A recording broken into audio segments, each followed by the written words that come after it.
Na volta você escrever, se não deixar o mais. Ô tia, que dia é a peça? Sei lá, que dia é a peça? É na próxima terça-feira. É na terça-feira que vem? Não. Não. Não é na próxima terça-feira. As inscrições são até segunda-feira que vem. Aí seria na terça da outra semana. Na outra terça, Eu lembrei que era terça-feira. E aí, a gente vai sair daqui, ó, vai ter um busão, a gente sai daqui, vai pro teatro, assiste a peça. Depois da peça vai ter um debate com a atriz. Eu ia falar a atriz principal, mas é um monólogo. Né? Então tem um debate com a atriz e com o autor. Show? Eu. Junto com o negócio do quê? Que negócio do cabo?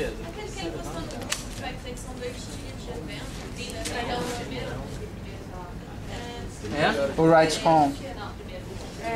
Mas o nosso vai ser de 11 a 1, cara. Tranquilo.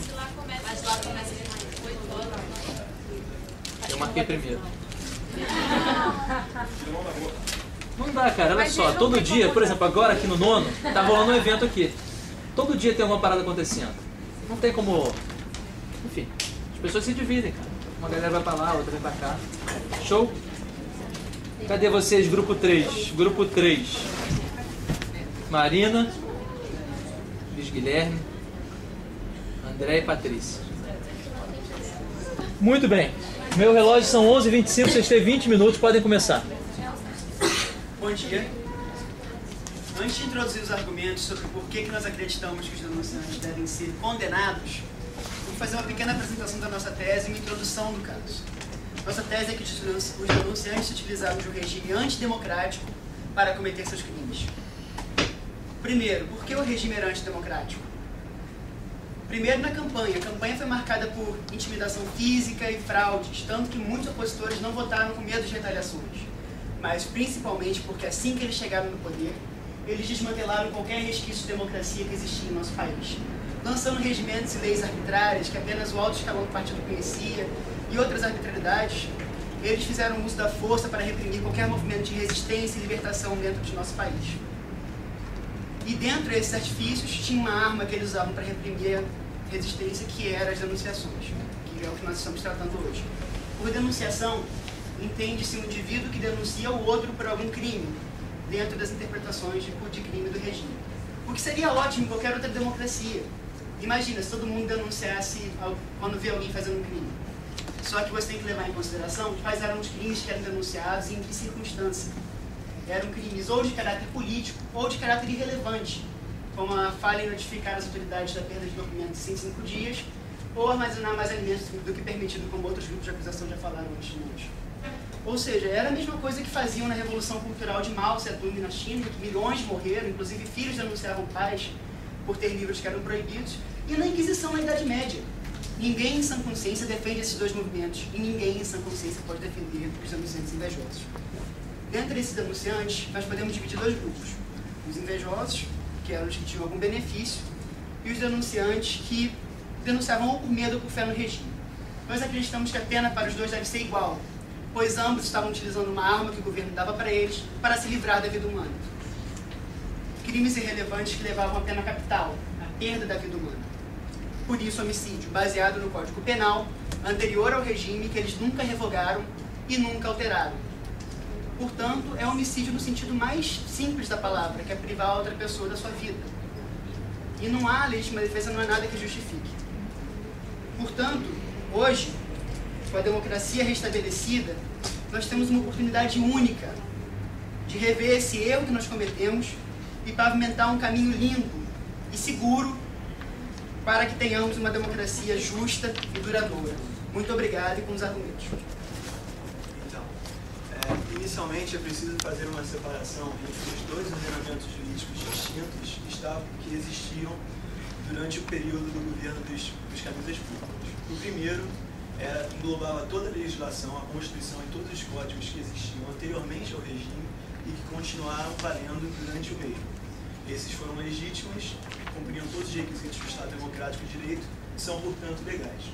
Por outro lado, o outro ordenamento que se pode depender desse governo foram os decretos e todos os documentos que foram, todos os decretos feitos de forma arbitrária pelo governo das camisas públicas. Esses decretos e esse ordenamento constituído por eles são ilegítimos, tanto do ponto de vista formal, por terem sido arbitrariamente impostos, sem terem que passar necessariamente por uma aprovação legislativa ou por um controle de constitucionalidade, e tanto pelo seu conteúdo material. O conteúdo material que invalida esse ordenamento dos decretos das camisas públicas, ele pode ser fundamentado pelas ideias de Gustave Radbruch. Gustave Radbruch foi um importante filósofo do direito. Ele foi ministro da Justiça da República de Weimar. E quando o regime nazista chegou ao poder, ele saiu das suas funções civis, ele foi colocado para fora das suas funções civis por ser contra o regime. E até então, ele como ministro da Justiça, ele com a sua carreira como jurista, ele era extremamente positivista. Mas ao ver o que o nazismo fez, as atrocidades que o nazismo causou na Alemanha, e mesmo assim, amparado por um regime legal, viu o que um positivismo frio e desprendido de qualquer valores éticos causou, ele mudou sua opinião. A partir de então, ele defende uma tese de que toda lei é baseada em 3 aspectos: o conceito de justiça, a segurança jurídica e o benefício coletivo. Esses 3 aspectos, entretanto, eles não estão sempre em harmonia, eles podem ser relativizados. Para Radbruch, a segurança jurídica deveria prevalecer sempre em relação à justiça, a menos nos casos em que essa injustiça chegasse a um nível intolerável, não respeitando nenhum senso mínimo coletivo de justiça. Então é possível você elaborar uma relação clara entre o pensamento de Radbruch e o caso dos denunciantes invejosos.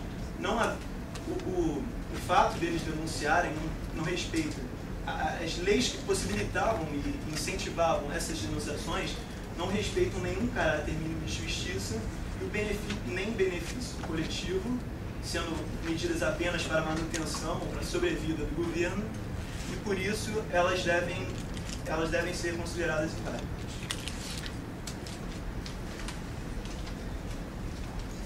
Deve-se novamente reforçar que a invalidez das normas jurídicas se restringe exclusiva àquelas normas estabelecidas durante o governo dos camisas públicas, que, como meu colega falou, comprometia, não definia, era desvinculado com a ideia e objetivo de promover o bem popular, e comprometiam sim a administração da justiça por parte do governo. Outras atividades cotidianas, como a celebração de contratos, casamentos, entre outros, eram, durante essa época, realizados no plano jurídico e tratados de forma semelhante ao período que antecedeu o regime autoritário. Portanto, a anulação de todos esses atos jurídicos concretizados na época geraria um estado de caos, um estado caótico, e comprometeria justamente esses atos que sim eram válidos conforme a legislação do período anterior, que ainda era vigente na época depois da sanção dos camisas públicas.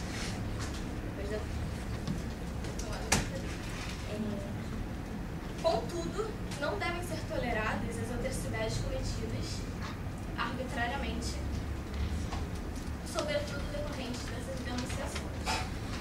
Dessa forma, nós entendemos que esses denunciantes sim cometeram homicídio, uma vez que estava pré-determinado e era de conhecimento geral a pena de morte para aqueles que fossem condenados em função dessas denunciações, não podendo ser alegada nem ingenuidade nem ignorância.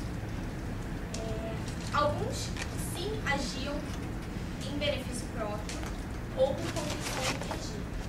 Mas mesmo os motivos, as motivações por medo ou por repressão política, tanto própria como de seus familiares, não são sustentáveis, não são motivos válidos, porque se a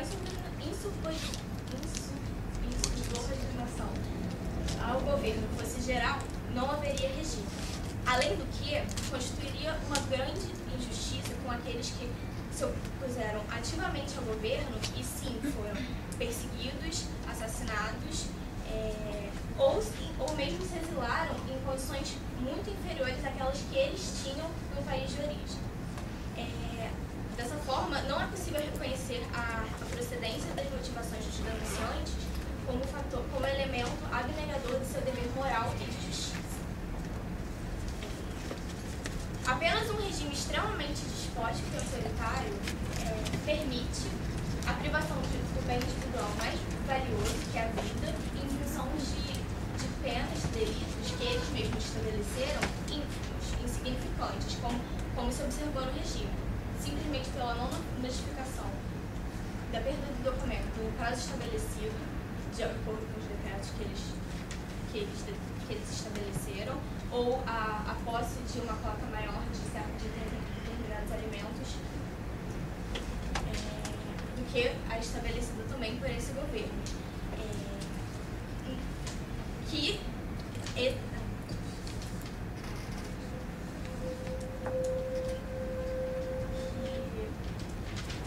Justamente por esses delitos insignificantes, pessoas eram privadas da sua vida, da sua liberdade e da sua dignidade, sujeitas à tortura, a assassinatos, a perseguições pelo governo, né, que configuravam graves infrações aos direitos humanos, podendo sim ser enquadrado na tipificação de crime contra a humanidade, de acordo com o direito internacional, como a minha colega Marina vai aprofundar.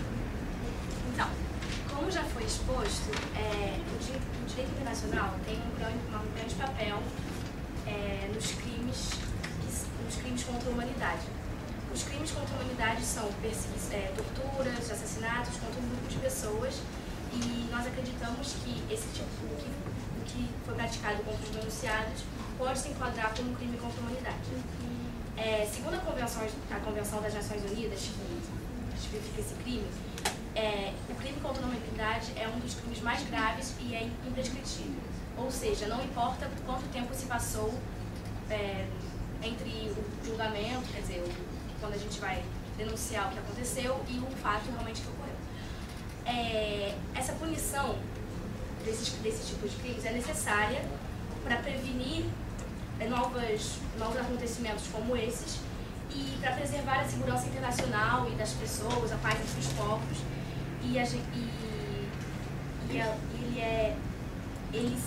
O direito internacional está acima de qualquer legislação interna dos países.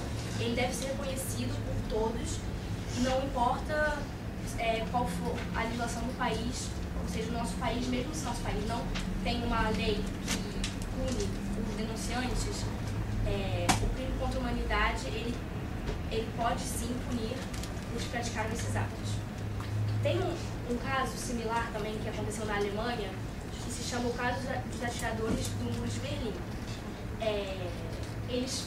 Esses atiradores, os soldados atiravam contra as pessoas que queriam fugir da Alemanha Oriental pelo muro, mas essa prática era protegida pela lei na época e várias pessoas morreram, enfim, tentando fugir, e esse ato era legal. Mas após a queda do Muro de Berlim, durante a reunificação da Alemanha, o Tribunal Constitucional Alemão julgou os soldados e condenou eles por homicídio, alegando que as normas eram injustas e elas não deveriam ter sido obedecidas, apesar de serem positivadas. Então a gente reconhece que esse caso é bem similar ao caso dos denunciantes invejosos que cometeram homicídio, então eles devem ser julgados da mesma maneira. A gente acredita que esse caso dos atiradores pode servir como jurisprudência e como exemplo à nossa sociedade. O papel do juiz é fundamental.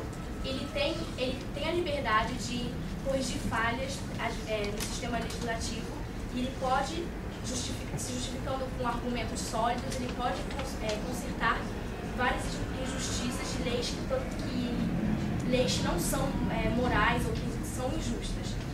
Porém, na época, durante o regime autoritário dos camisas púrpuras, estava claro que eles não tinham essa liberdade, porque todos os juízes que foram contra o regime, ou que fizeram sentenças que eram contrárias à ideologia do regime, eles foram torturados e assassinados. E, então, mas agora que estamos no regime democrático, nosso dever é consertar os erros que foram cometidos e, em memória a todos que morreram de maneira injusta,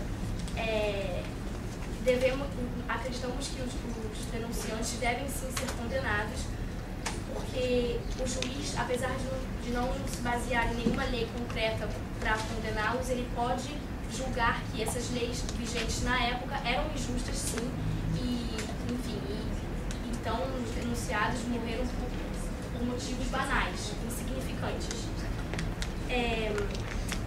Então, voltando à questão da democracia, é nosso dever promover a justiça, condenando os invejosos, e isso serviria também de caráter pedagógico para a nossa sociedade e evitaria que esses fatos acontecessem de novo e serviria de lição para a sociedade, promoveria a paz e seria, enfim, seria para realmente mostrar que a democracia está mais sólida e julga esses casos para pôr um fim nesse debate que vem. Exatamente. Dentro disso, temos até uma citação muito famosa do jurista, estudioso do direito, Antoine Garrabon, que diz que importa reconstruir os fatos, não para reativar o seu sentido como faz uma comemoração, mas para os esvaziar de sua nocividade moral. O julgamento não evacua fatos passados, mas fixa-os na memória coletiva, dando-lhes uma versão oficial e definitiva. A justiça consiste em superar o positivismo do acontecimento, em dar-lhe um fim, isto é, uma moral, como quando se fala da moral da história. Enquanto uma ação tida como criminosa não for julgada, existe o risco de a injustiça ser consagrada pelo tempo. Eu peço desculpa pelo português, é porque a tradução é em português de Portugal. Mas eu acho que a ideia foi bem compreendida por todo mundo. Uma injustiça não pode prevalecer, senão o caráter pedagógico se perde. Muito obrigado, e agora, para finalizar. A devida condenação aos atos dessa triste época do nosso país dará mais solidez para que nos mantenhamos como nação fiéis aos princípios de um Estado democrático e de direito, evitando que tal desvio ocorra novamente e enraizando esses valores na nossa sociedade.